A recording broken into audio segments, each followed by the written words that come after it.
Good afternoon. I'm Doug Loud, speaking for O&M Partners. I want to welcome everyone to the Solitario Zinc Corp Town Hall webinar. Just so you know, Solitario Zinc trades under the symbol XPL on the New York Stock Exchange.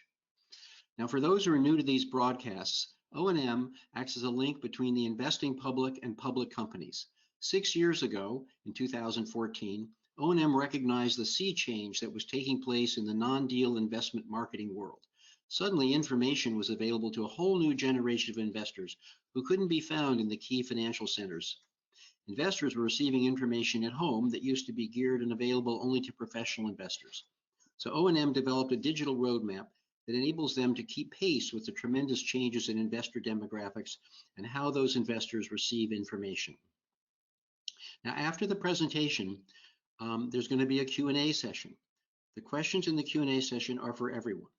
This broadcast might answer questions you hadn't known to ask. I know that happens to me.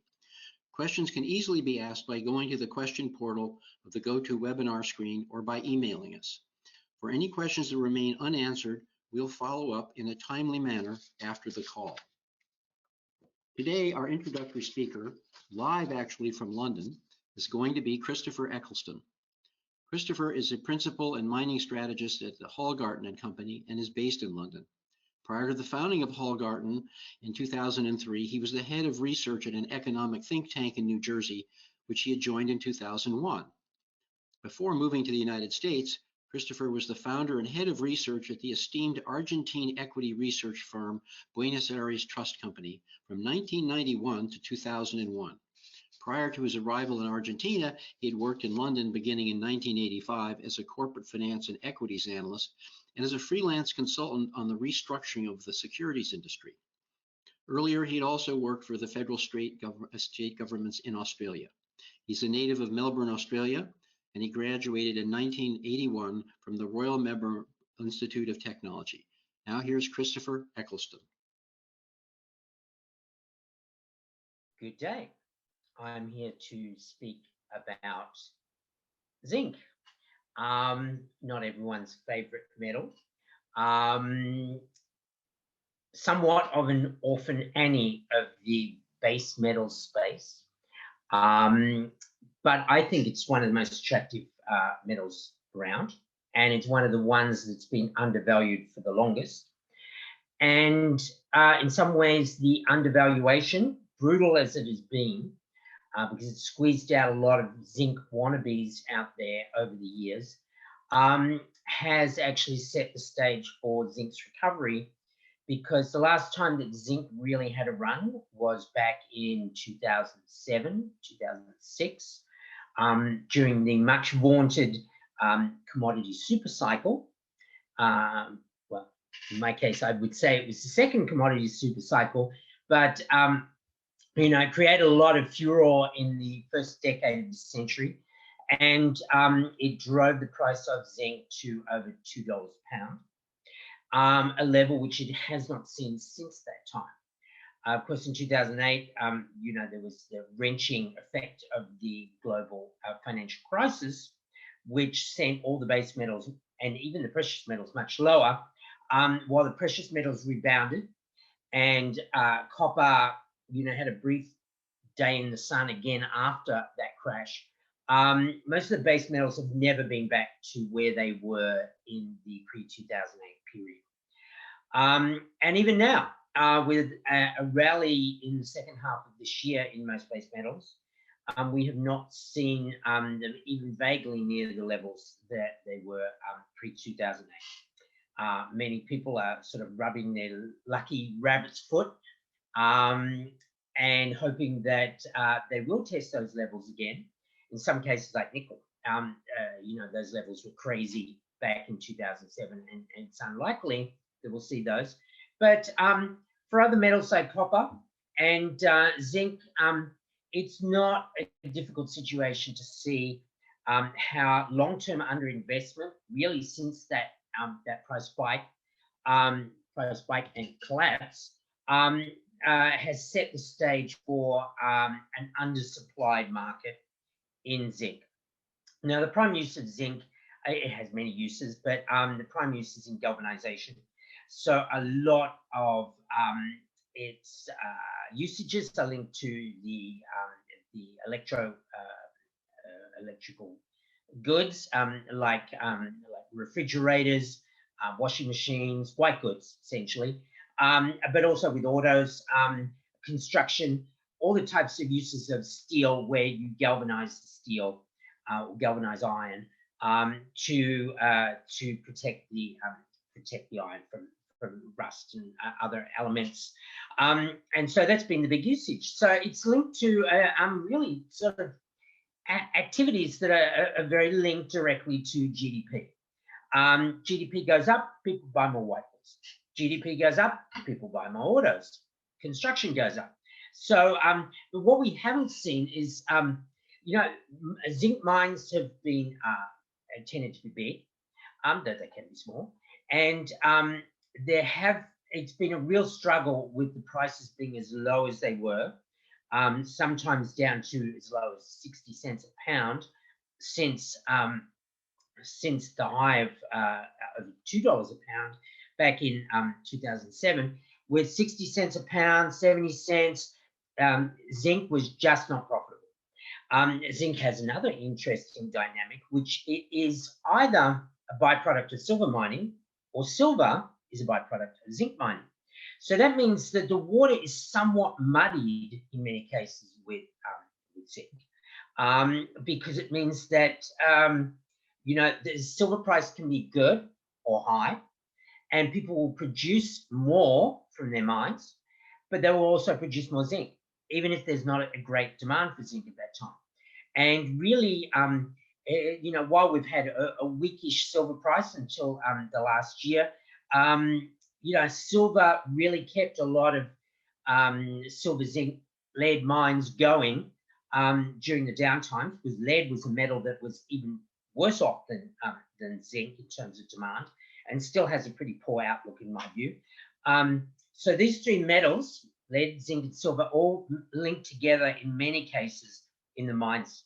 And then if you have a zinc mine and you have silver as a byproduct, so that's where the zinc is the preponderant mineral in terms of value, the silver can keep a poor, high-cost zinc mine going, because even in a scenario of lower prices, even when you've got, if you've got a decent silver price.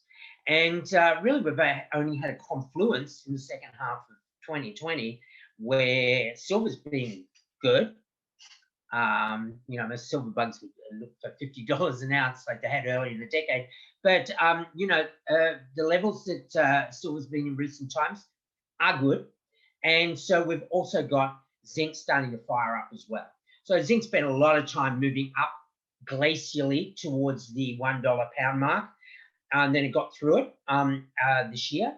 And then it spiked up. And now it's over 125 a pound, which is a good level, but not a great level.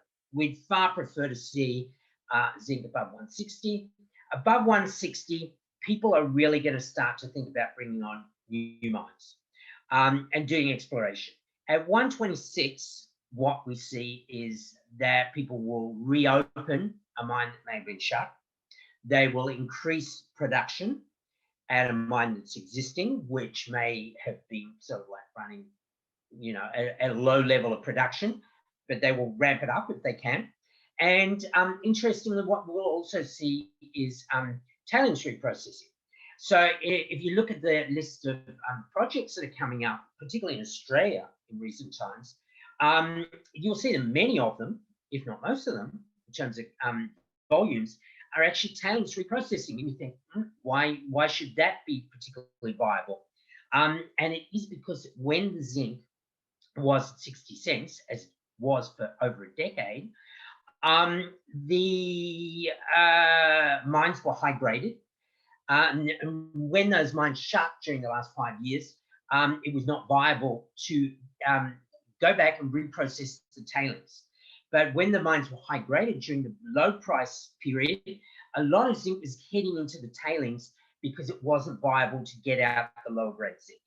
Now it is viable to get back in there and reprocess the low grade zinc. mainly because you've got infrastructure still at the mines, you've got roads, you've got all those things. So it's not like a de novo zinc project. We still are not seeing significant de novo zinc projects. So Australia saw a lot of big zinc mines shut down, reach the end of their life and shut down. We saw quite a number of Irish zinc mines closed down. Ireland used to be a big source of zinc. And even some mines in the maritime provinces of Canada were shut down because they reached the end of their life as well. So we've had quite a deal of attrition in the zinc space of old, traditional, big zinc mines in the last 5 years. And that has set the stage for what we've got now, which is the price is starting to rise. China was eclipsed as a big exporter of zinc in the first decade of this century. That's one of the reasons why the price spiked as well during that time, because China had for decades been a net exporter of zinc. And as its industrial growth got up, it stopped exporting. And so that created an environment which was good for non-Chinese producers to bring mines on the street. But as we've had virtually no investment in exploration, we've hardly seen a decent listing of a zinc company for ages. There haven't been any new additions to the stock of projects. And we haven't seen any great increase in production or in development. So that has produced a scenario which is where we are now. So to look at some of the current production, we can see that, for instance, the largest producer at the moment is China still, but that's for, according to the USGS numbers for 2019, that was 4.3 million tons out of total global production of 13 million tons. So that's like a quarter. And then the next largest producer was Peru, Australia, and then the US. And interestingly, you know, the US rarely figures in the top 4 of any mineral, and certainly not any big base metal. The US is a significant producer of zinc. And so the US, to some extent, is self-reliant in zinc. And so that's an interesting scenario. And in Australia, of course, those 2019 numbers actually see a decline in, a primary mine production. And what's happening, and some of those mines have closed. And now you've got projects like New Century and some others who are just reprocessing tailings.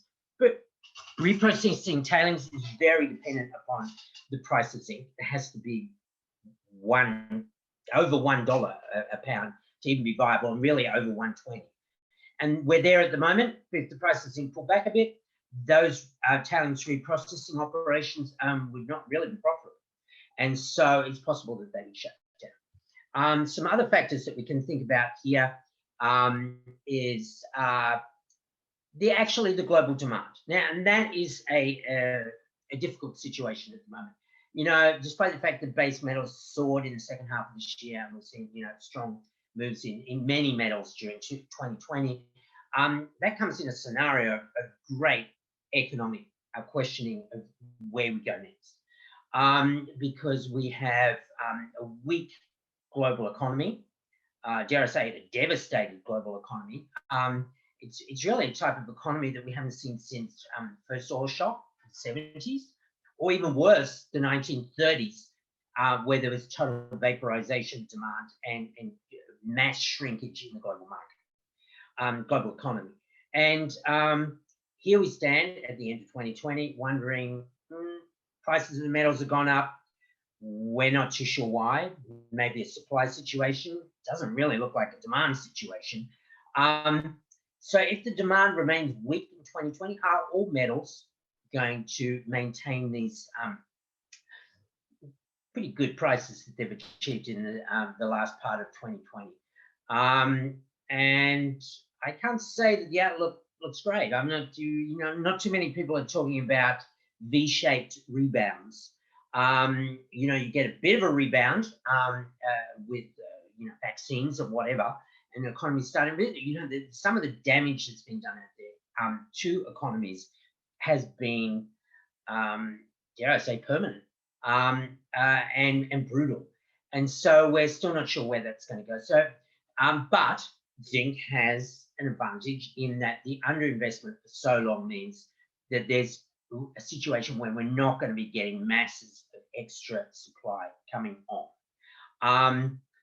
Even if we come back to the issue of the byproducts, you know, there are not a lot of silver mines in the pipeline because silver's price has been depressed for a long time until really, you know, 2019. It started to perk up a bit in 2020. It's been great, but you know, silver mines don't grow on trees, and silver zinc mines don't grow on trees. So while the perfect combo for a silver mine is to actually have both products, because both products are at reasonable prices now, there's no pipeline because they've been underinvested for so long. So we're in an interesting scenario now where the pipeline is running dry on the supply front. And even if demand is not great in 2020, in 2021, the question is, where are we going to get the new zinc? And the tailings are not a solution because, you know, you can reprocess tailings, but you're all done in 2 or 3 years. They're not that big, the stocks of old tailings. And so we need to see new projects.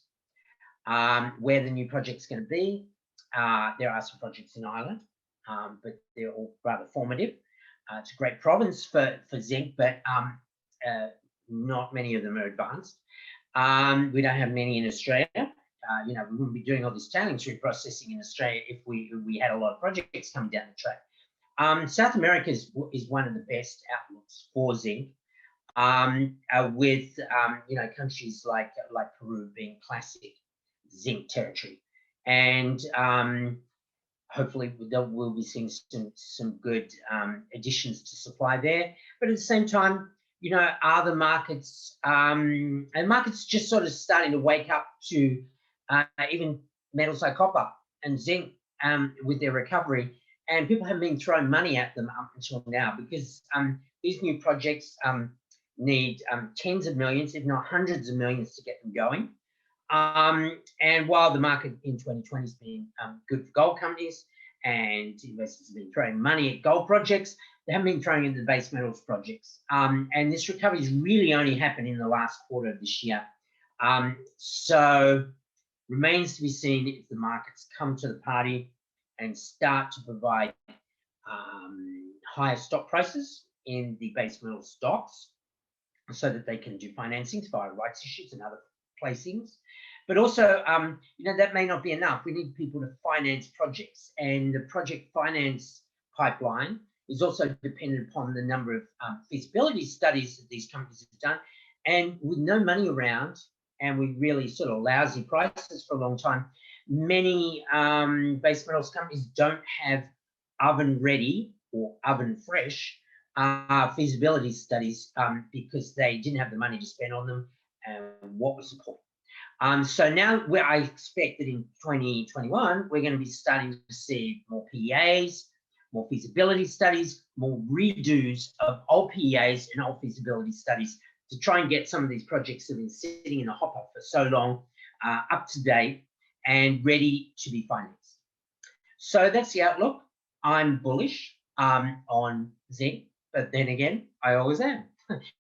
Thank you very much. And now we'll go over to see a company that's doing it in the zinc space. Thank you. We're going to turn now to Christopher Harold, who's the Chief Executive Officer and Director of Solitario. Chris has been a director of Solitario since 1992 and has also served as president since 1993 and Chief Executive Officer since 1999. Chris has also held senior positions at Crown, a related company of Solitario, since 1989. Before joining Crown, he was senior geologist with Echo Bay Mines and Anaconda Mines. He's also the former chairman of the Denver Gold Group and is a graduate with an MS in geology from the Colorado School of Mines and a graduate of Notre Dame with a BS in geology. Chris has more than 40 years of experience in the mining business. Chris and his team of geologists have been credited with the discovery of over 4 million ounces of gold in North and South America, as well as identifying the Bongara Zinc Project, a major zinc discovery in Peru. Chris spent the first third of his mining career directing field programs for several major mining corporations in North America. Now here's Chris Harrell. Okay, thank you very much, Doug, and good afternoon, everyone. This is kind of the end of year wrap up for Solitario Zinc Corp. Thanks for joining us here, and we'll review where the company stands right now and hopefully where we're going in 2021.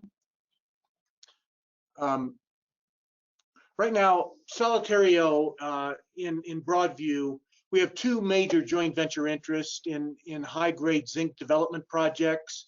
They average about 12% zinc equivalent, which makes them two of the highest grade deposits out there. Florida Canyon Zinc Projects in Peru, it's joint ventured with Nexa Resources, and the Lint Project is joint ventured with Teck Resources, and it's also a high-grade, large tonnage deposit. We're well financed with about $8 million in cash and marketable securities. We have skin in the game. Directors and management own 9.3% of the company. We're very much aligned with shareholders. Disciplined capital structure with only 58 million shares outstanding. And I think we've had joint ventures with many, many major mining companies of the world. So I think we have I know we have an experienced team, and I think well respected in the industry for generating high quality projects and participating in those projects. World-class partners. It's very unusual for a junior base metal company to have joint venture partners. A lot of times zinc deposits aren't quite large enough for two people to be participating in them. Our one partner, Nexa Resources, the fourth largest zinc producer in the world, $1 billion market cap. They have 3 underground zinc mines in Peru and the largest zinc smelter in South America, and that's located also in Peru. And then our other joint venture is with Teck Resources. It's a Lint Zinc Project in Alaska. They're the 3rd largest zinc partner in the world. They operate the world's largest and most profitable zinc mine, Red Dog, and it's situated just 14 miles from our Lint deposit. So it's great to have this kind of company participating in our two major assets. In terms of the capital structure, we have 58 million shares outstanding, 5.7 million options. We also, our annual burn rate is about 1.3 million per year. So we really keep our expenses down. 52-week high is 88 cents and our low is 13 cents, and we're currently trading a little above 50 cents per share. Liquidity has been outstanding in the company for the last 6 months. It's really picked up. We trade over 1 million shares a day on average. And the one company investment banker that follows us is Wainwright. Heiko Ely is our analyst that follows us. He has a 90-cent target for us. When you look at the share makeup, management and directors own 5.4 million shares. Zebra Holdings, which is Lucas Lundin, owns 3.9 million shares, and Newmont Mining owns 2.7 million. I think one of the things that sets us apart from a number of juniors is we're financially very disciplined. We've been able to reduce our G&A over the last 3 years by nearly 50%. Our G&A is under $800,000 a year, and then we have about $500,000 that we spend in exploration and items like that, reviewing properties and reviewing potential transactions. We haven't had an equity raise in the preceding 9 years, so that is truly, I think, something that existing shareholders and new shareholders should be very happy with. That we do take care of existing shareholders, and of course, sometime in the future we will have an equity raise. But right now, with $8 million, we feel pretty good about the financial integrity of the company. Looking at our consolidated zinc resources, and these are attributable to our joint venture interests. So at Florida Canyon, we have a 39% interest currently, and at Lick, we have a 50% interest. In terms of measured and indicated, for the two projects combined, we have over 2.5 billion pounds of zinc equivalent at just under 12% average grade. And in the inferred category, we have over a billion and a half pounds at, again, just under 12% zinc equivalent grade. I should say that represents over 4 billion pounds to our credit. And these properties have had combined over $100 million spent on them. So these are serious projects. They are moving forward. We have a ways to go to production, but we can see the light at the end of the tunnel on these projects. I'll first go to the Florida Canyon Zinc Project in Peru. It's joint ventured with Nexa. They've spent in the neighborhood of $70 million, 526 drill holes, 134,000 meters of drilling. There has been a preliminary economic assessment that was completed a couple years ago. What makes this project not only good from a technical basis, but our joint venture is really exceptional. We're funded to production. I'll go into more details on that in a few slides. 2019 was the biggest drilling program in the history of the project. Over 17,000 meters was drilled there, and it was the most aggressive drilling program that has been conducted to date. Some of the results I'll show here of the drilling program. Really exceptional grades here, good thicknesses. Narrower grades, well, one in excess of a meter, we'll see 56% zinc equivalent, 40% in another hole. We have wider intercepts of 49 meters of plus 6%. Quite a few intervals that are in the 5 to 15 meter range that are in the 10 to 25% zinc. Again, exceptional grades, great deposit. If we look at the Florida Canyon resource on a 100% basis, M&I, we have 900 million pounds of zinc equivalent at almost 15% zinc equivalent in terms of grade. On the inferred side, 2.4 million pounds at over 12% zinc. Solitario currently owns a 39% share. As our partner Nexa earns in, we'll drop down to a 30% share and stay there. Here's the PEA results that was conducted in 2017 at an 8% discount rate after tax, just under a $200 million NPV on a 100% basis, almost a 25% rate of return, and about a 2.5-year payback. Those are really robust figures, and that was done at $1.20 zinc.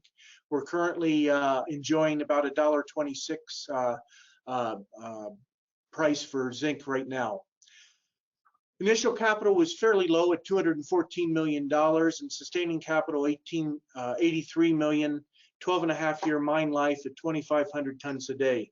This is a very good mid-sized deposit. We think it's going to grow. We're confident it's going to grow, and we should have a new resource out sometime in early February.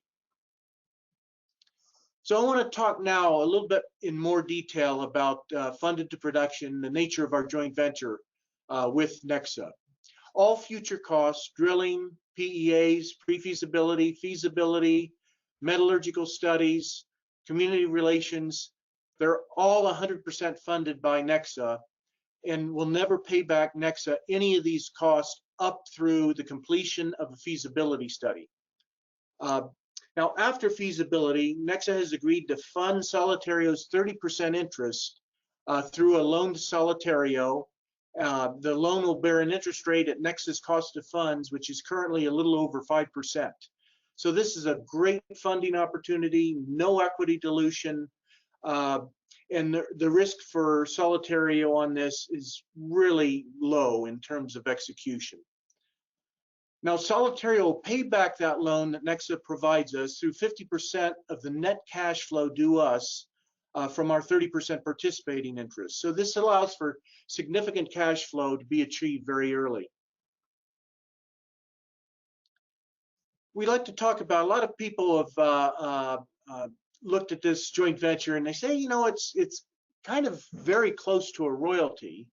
And in a way it is. There's two types of royalties: net smelter return royalties, which are usually in the 1 or 2% range, and net profit royalties, which rarely go above a 20% NPV or NPR.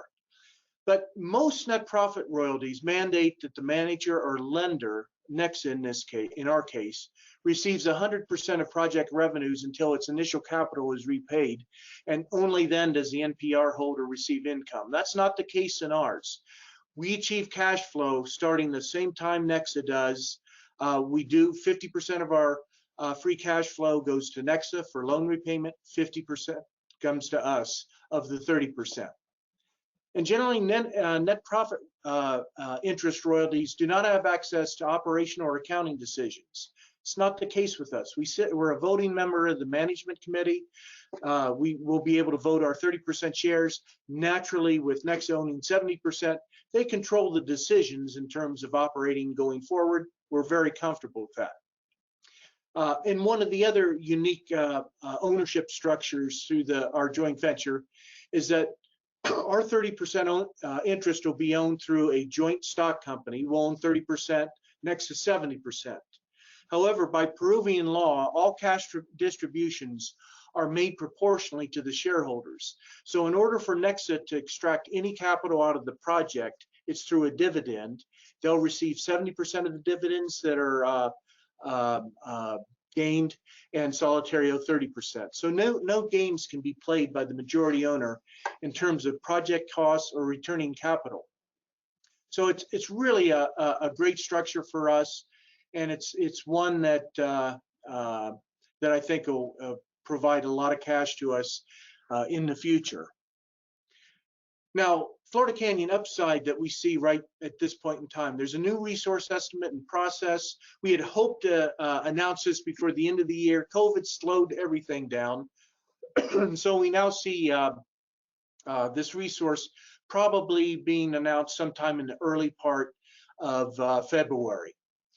This deposit will likely grow. It has a lot of upside. It's open not only internally to the footprint of drilling, but very much opened through extensions to the south, particularly, some to the north. And there's 3 or 4 other really strong geochemical anomalies that sure look like mineralization lies below them that's never had a drill bit tested, testing the extent of it. We also see metallurgical testing being able to demonstrate higher recoveries. In our PEA, we used an 80% recovery. We're pretty sure that this is going to be way closer to 90%, if not exceeding that. And we also think the concentrate grade for sending the concentrate from the project site to a smelter is going to increase fairly dramatically also. In the PEA, we used a 50% concentrate grade, 50% zinc. We think it's going to be quite a bit closer to 60%. Those drop right to the bottom line, making the project even more profitable. Other smaller things that should be able to improve economics is we think we can decrease the haul route by about 50 kilometers by using a tailings pipe and shortcutting the access road that's currently nearing completion. And finally, Nexa is working on 2 new major drilling permits that they hope to submit to the government of Peru sometime late in the first quarter, maybe perhaps early in the second quarter. And those would be drilling projects like we haven't seen before on this project.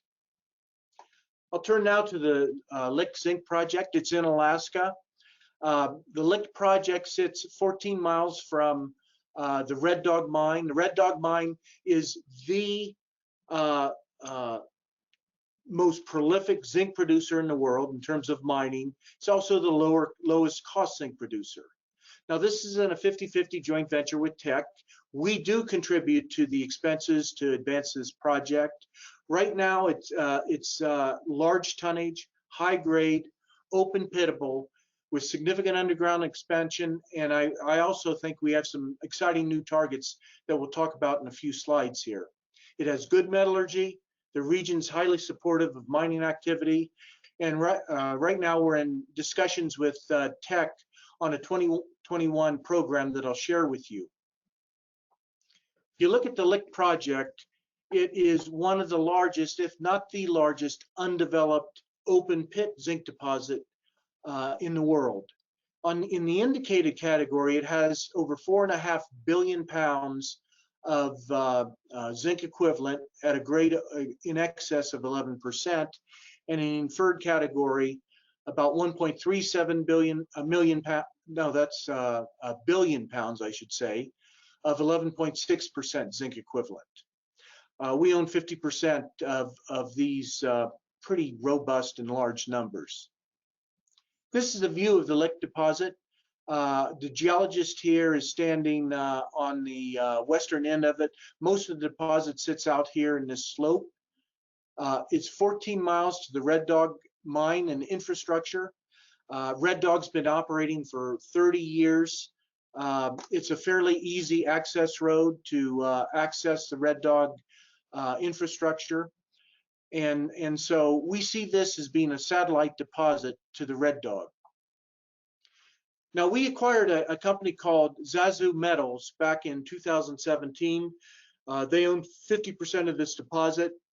They conducted a PEA about 5 years ago, and they looked at this project as a standalone proposition where they would build their own infrastructure, their own access road, their own port facilities, and their own mill. We don't look at it this way, and I'm confident that, or I know that either does Teck. We think what we'll see here, as I mentioned previously, is it'll be a satellite mine. It has at least 9 years of mine life in an open pit at 5,500 tons per day. The capex with the mill and the tailings facility and the access road was $350 million 5 years ago, including a 20% contingency. We think if we utilize Red Dog infrastructure, that capex is going to drop to something less than $100 million. Operating costs will go up, but it's a great trade-off for vastly reduced capital and modestly increased operating cost.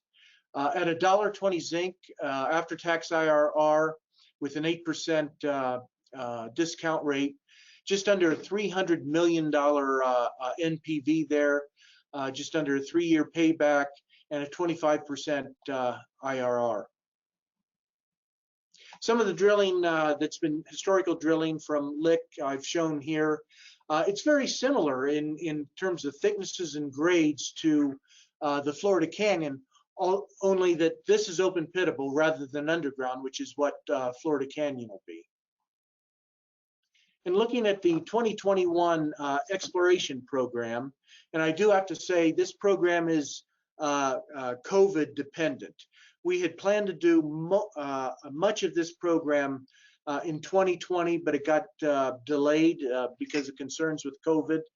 And so we're looking at a 1,000-meter drilling program that will expand open pitable resources. These are the drill holes here shown in red, which are the higher priority holes, and blue, 2 lower priority holes. We think we can extend the mineralization, and we have a potential of adding a couple more million tons of open pitable resource at Lick. One of the drill holes I'm going to point out is this red here, and it's labeled stacked ore bodies. Teck, in their last 2 years of surface work, discovered what's called 2 Gossan zones, one here and one here. And what Gossans are oxidized rocks that probably contained sulfide mineralization, but surface they were oxidized.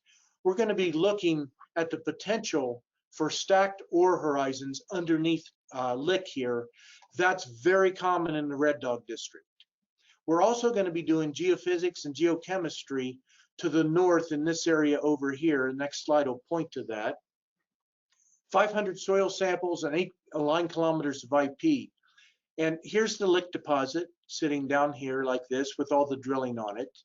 The soils and IP will be mainly concentrated in this area here, where we have favorable rock host to zinc mineralization.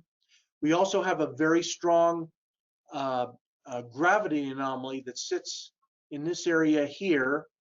And IP has been used very successfully at Lick in the south. It was a very defined IP target, and it was almost 1-to-1. If we had an IP response, we had good zinc mineralization underneath. So we're going to see if we get an IP response to the northeast here, where IP has never been done.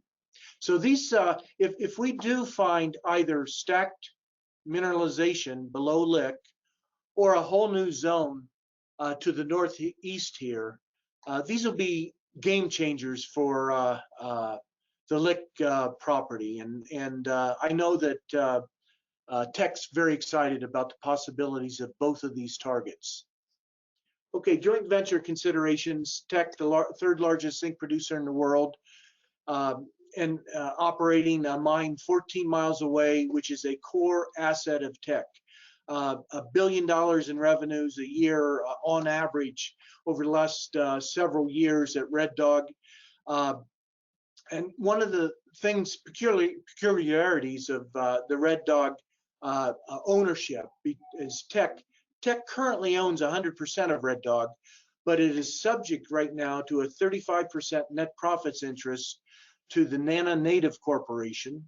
And every 5 years, that increases 5%. So by 2032, Nana will gain 50% of the net profits associated with the Red Dog deposit.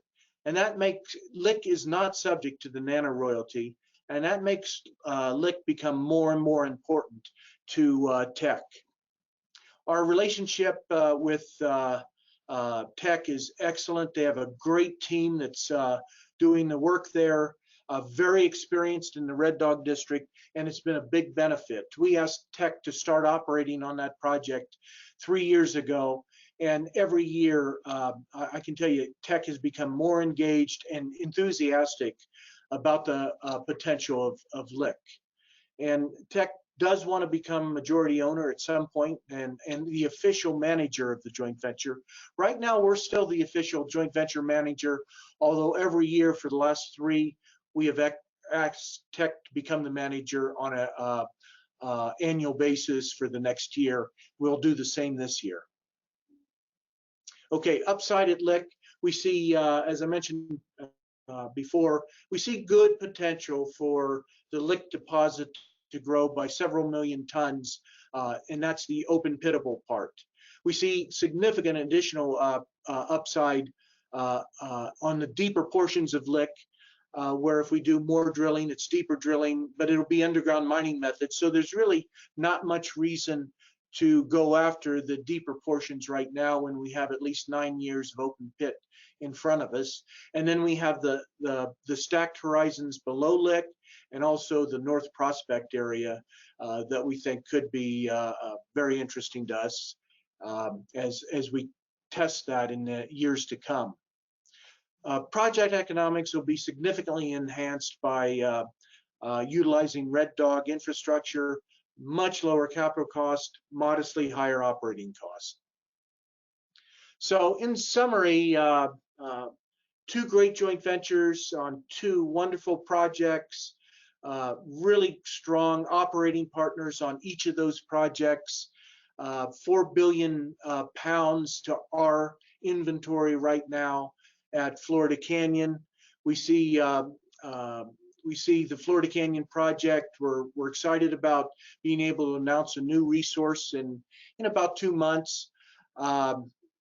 It's jointly held with Nexa. And then at Lick, hopefully we'll be able to execute on this planned 2021 program. That again is COVID dependent. We're well financed, $8 million in cash and marketable security, very disciplined spending regimen right now. Management and directors are totally aligned with shareholders with 9.3% ownership. Only 58 million shares outstanding, and the last equity raise was 2011. We're also looking at new opportunities right now. They're not all in zinc, I can say. I would hope that sometime in the future we'll be able to make a couple transactions that could put us into this back into the precious metal space. Historically, this company was very successful in the precious metal arena. We just happened to kind of get into two of the best zinc deposits. So with that, we're either going to go to question and answers, or maybe be able to have Christopher come back in and talk to the concerning the zinc market, which has been good the last 6 months. We're at $1.26. We think zinc has a good future in front of us. And there's not a lot of investment in zinc right now. It is going to come back, and I think it'll come back with a vengeance. So with that, I'll turn it back over to Doug and see where we go from here. Thank you very much. That was very interesting. Scott, have we got a chance for Mr. Eccleston? No, unfortunately not. The internet was not suitable to bring him from London tonight. What we're going to do is record his portion and put it in the replay, and everyone will get a link to that, of course. So it's worth rewatching that. But I also wanted to say, Chris, if you had more to say on the zinc market, this would be a good time. Otherwise, we can go to questions. Okay, just a little. Zinc is the third most used non-ferrous metal out there. Our third most used metal. Iron ore is the first, so that's ferrous metal. Copper is the second, and zinc is the third most used in the world. It's used mostly for protecting steel. It's an infrastructure metal, and right now there's talk all over the world about infrastructure investment to help spur economies. If this comes about, which I think it will, you're going to see an incredible amount of new zinc demand there. I think another interesting use of zinc that has gotten some press but not a lot is in battery storage. And zinc won't replace lithium type batteries. Lithium's light, and but it's more expensive. What you'll see zinc in, and the technology that's being developed by a couple of different companies, is called zinc air batteries.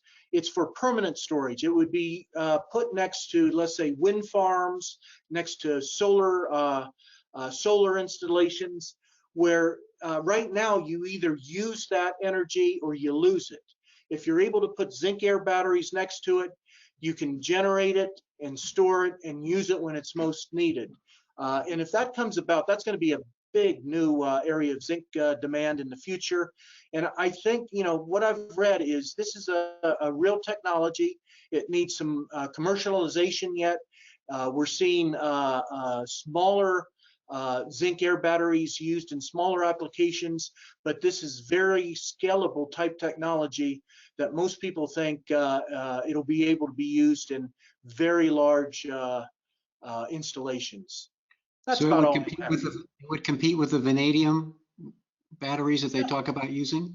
No, I think it has a very specific use. And again, it's for large applications next to wind farms and solar installations. So it is kind of the ideal environmentally too. It's one of the safest metals you can have out there. I mean, a lot of people take zinc supplements, including myself, and it supposedly helps on virus resistance anyway. Just because I'm a lawyer and easily confused, I take it it's basically true that if we're going to make something out of steel, we have to put zinc in it to keep it from rusting out.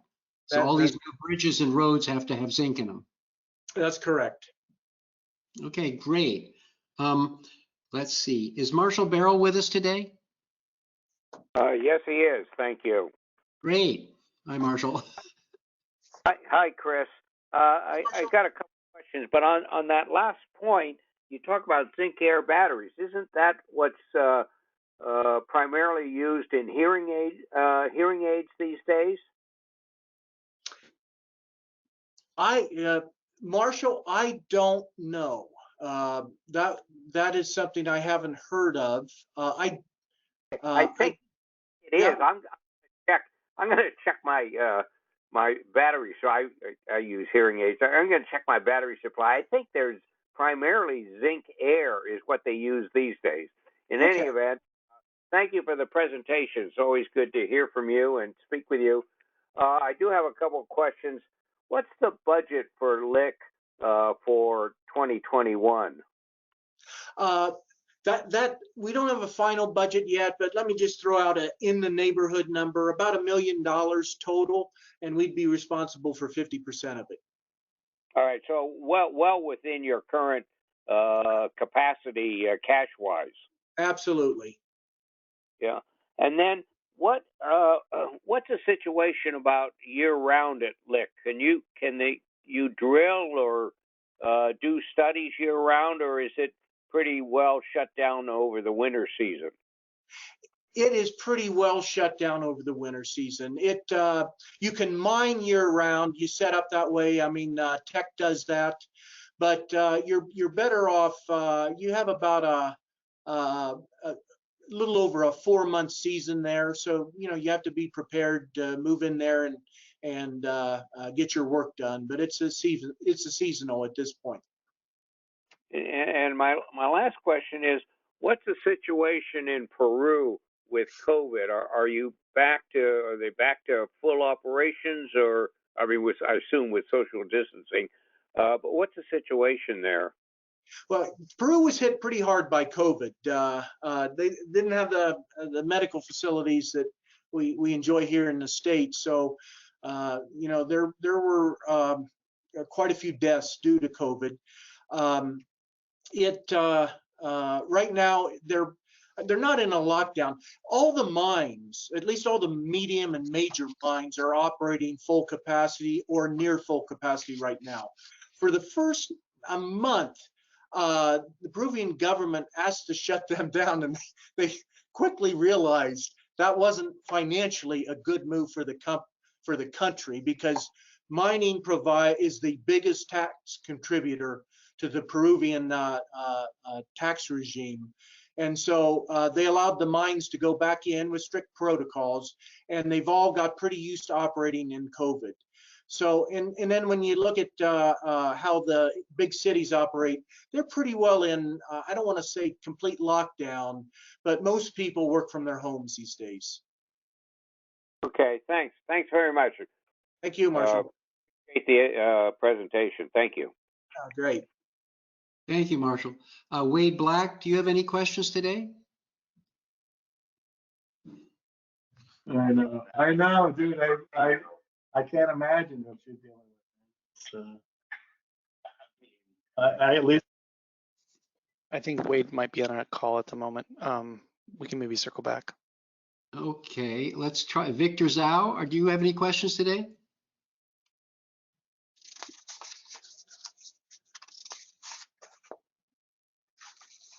Victor, you'll have to unmute yourself.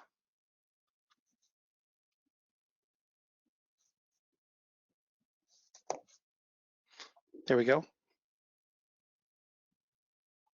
Can you hear us, Victor?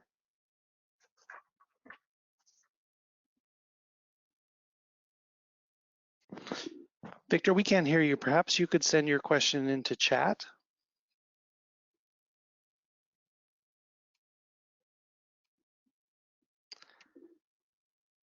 Okay. Let's move on, Doug. Yep. Okay, Roger Fitzpatrick, are you with us? Will you have any questions today? Yes, I do, as a matter of fact. Great presentation. I really appreciate it. Looking further down the road in your joint venture on the Lint properties, what kind of end result do you look for that? Do you look for Tech to come in and buy you out, or do you look for something else? Can you give us a little color on that? Yeah, be happy to. I think, at some point in time, first of all, historically, we have done transactions where we've been bought out of projects or companies. And, we, like I said, we were in gold space for most of our careers here. we sold Crown Resources, which is the parent company to Solitario, to Kinross Gold for $220 million. It was a great deal. We sold, Solitario sold a gold project in Nevada called Mount Hamilton to Waterton for $30 million. So we do transactions if they make sense and our shareholders benefit from that. Ultimately, you know, at LIC, with such a great partner, we could look at reducing our ownership in LIC in return for additional expenditures or cash or any number of combinations with tech. But I wouldn't say that is imminent right now. We're still kind of in the exploration phase, but transactions are definitely within our wheelhouse, and we're not here to stay with these projects forever if it makes sense to benefit our shareholders.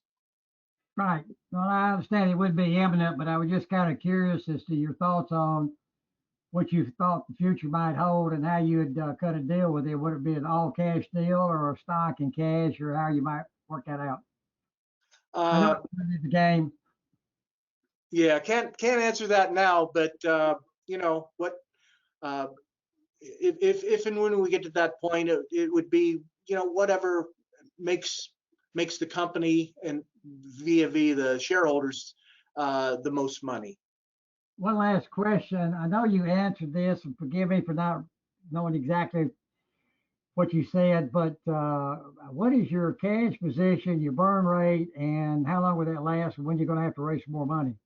Yeah, our cash position right now, cash and marketable securities, and by marketable securities, for instance, we own 100,000 shares of Kinross Gold, is right at $8 million US. Right. Our burn rate without drilling is about 1.3 million a year. Now, with drilling, you have to add on to that. And so, like with the LIC, if we're able to execute on the LIC, there's a $500,000 expenditure there that would be on top of the 1.3 million. So, you know, I easily see a fairly long runway for us. But like I said, you know, at some point we will do a financing, and we'll do it before we need money. You never want to wait until your, you know, treasury's in jeopardy and the market smells blood, so to speak. So at some point we'll do a financing, but it's not something we have to do soon. Okay, thank you very much. Great story. I really appreciate the opportunity to get the update. Thank you so much. Thank you very much. Mr. Van de Velde, are you with us today?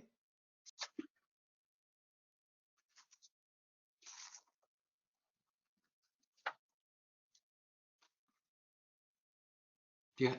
There I am. I'm sorry I was a little late getting on, so the questions aren't good, but I will tell you I live in Florida, and I'm doing a little project out back, having to buy a bunch of bolts, and I'm paying a lot more for galvanized. There, sorry, did you hear me now?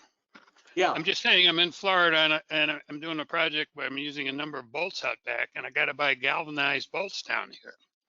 So I can appreciate the value of zinc. So, and I've been an investor for a while, so I appreciate the update, and I'll catch up on this on the replay. Thanks for the taking the time to keep us informed. Yeah, and thanks for your anecdote there on zinc price. I hope you have to pay more in the future. Hope I'm finished by then. Thank you. George McLeod, do you have any questions today? Thank you.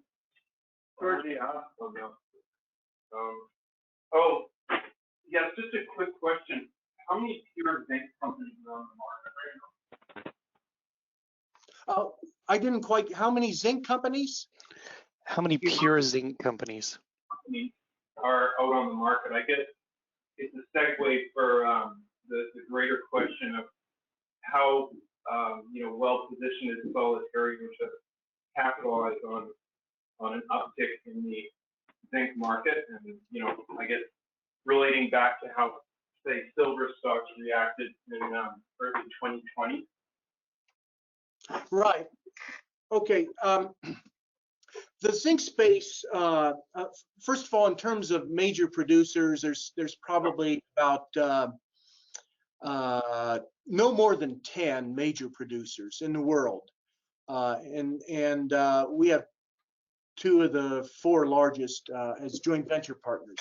Now, in the junior space, there's probably 20 to 30 worldwide, and let's say 20 in the North America arena.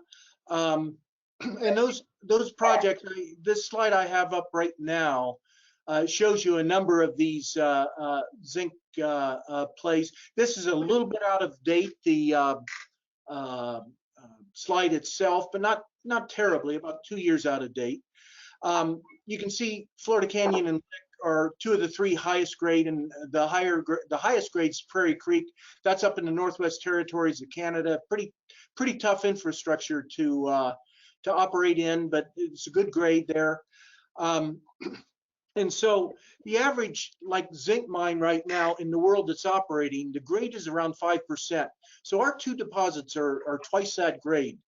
The PEAs that we did on both projects at $1.20 zinc, when we're currently trading higher than that on zinc price, had great returns there. So I think we're well positioned for the next upturn in zinc. We also have 2 partners that can execute, and you know, it's just real difficult for juniors to break into the base metal market as operators. Not impossible, but pretty difficult. So we're real comfortable sharing the risk and utilizing the knowledge depth of our 2 partners in this space. So and the other thing is, there's very few zinc deposits right now that are in feasibility or construction. We've had a hiatus. We had a hiatus a while back for about 8 to 10 years. Zinc price picked up in 2016, 2017. There was some activities, and some of these projects that I have listed here saw some momentum in advancing. And then the zinc price kind of fell out of bed about 2 years ago with the trade wars with China. And then it was complicated by COVID. So there is not a lot of new zinc mineral that's going to be developed in the next couple years. And I think that's going to cause a real price spike for us in zinc. And I think it'll help us, because these are 2 fairly advanced projects. Thank you. Sure. Well, thanks for the question, Murray. Thank you. Scott, do we have any other questions? Yes, I did want to point out that Victor Zhao was able to send in his question, and so I'm going to read that now. Are you still looking for gold property acquisition? That's not many. Yes. What? That's not many companies. No. No, it isn't. Are we? Yes, I tell you, we are still. We're looking at gold opportunities, and one of the reasons is 2 reasons. One, historically, we were real successful in the gold space, and we feel very comfortable there. And the market kind of recognizes the value more often than it does in the zinc space. I think zinc will have our day in the sun here in zinc. The other thing is we looked at a lot of potential new opportunities in zinc, and frankly, we couldn't find any projects that were better than what we had at Florida Canyon and Lick. And so we feel good about nurturing these 2 projects along with our partners, but maybe adding a little bit sizzle with some gold opportunities that we're currently looking at. Great, thank you. The next question, do you have any idea what happened during the week of October 9th when the stock doubled on 50 million shares and then pulled back? Yeah, no. We have some kind of idea. For those that maybe didn't notice, back in early October, we were trading along a couple 100,000 shares a day, and woke up one morning and we had traded several million shares in the first hour, and then more and more and more. And by the end of the day, we had traded 40 million shares. We only have 58 million shares outstanding. And as near as we can tell, it's kind of a phenomenon that's going on in the market today, especially on some of the smaller stocks, where there's just piling in. And we think a lot of that was computer trading back and forth, some millennial trading thrown in there, and it was a wild trading day. But we don't know who ended up with the stock. I think it was bought and sold many, many times over, because I still think probably 60, 70% of our stock is in fairly long-term hands. Thank you. And that actually leads into the next question. Could you go over the capital structure and major ownership again? Yeah, let's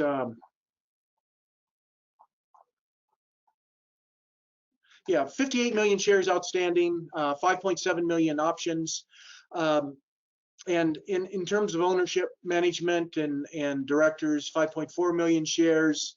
Zebra Holdings, Lucas Lundin, we're very happy to have him as a shareholder, 3.9 million shares, and Newmont Mining, 2.7 million shares. We could probably tag another close to 20, maybe 20 million shares on larger shareholders.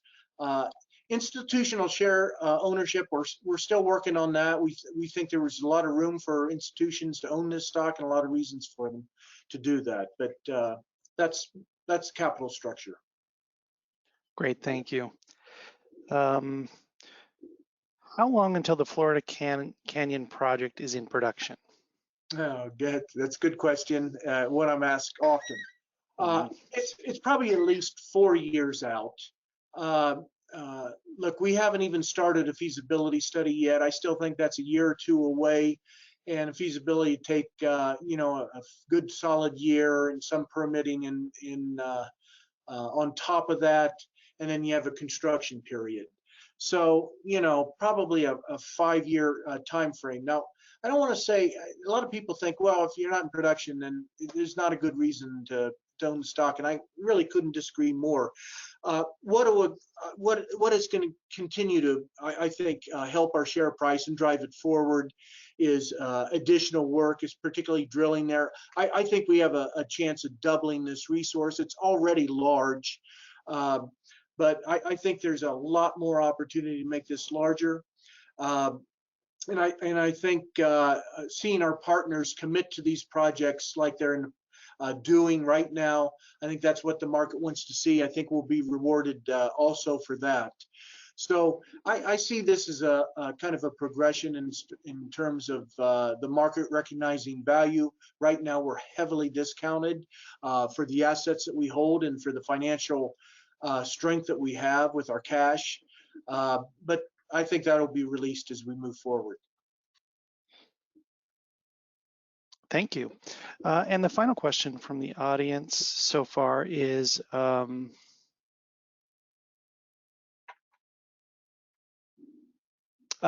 what is your budget for drilling next year, and can you break it out into the different properties?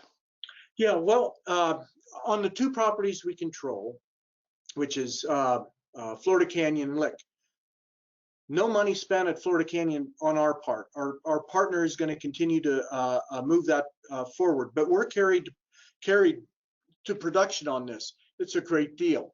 So no capital outlay. We'll have small outlays on that. For instance, just joint venture meetings, visiting the project, but no large capital on Florida Canyon. At Lick, if we're able to drill our budget there, our portion of the budget will be in the neighborhood of $500,000. It could be a little bit more than that. And then, we're looking at opportunities to deploy this cash. And I think, hopefully in the next couple months, we'll be able to announce some projects where we will be drilling and spending money. That's my hope. But it's a low burn rate right now, like 1.3 million without drilling. Thank you. That is all the. That's really great. We have no more questions and we're about to sign off. Chris, what's the one thing you want us to remember about your project, your company? Well, you know, I think the thing to remember here is that these are two of the best zinc projects out there. We're in a good zinc market. I think it's going to continue to even get better. Two great partners on this project, and well financed, and maybe some new projects that'll add some, I think, renewed and new interest in the company.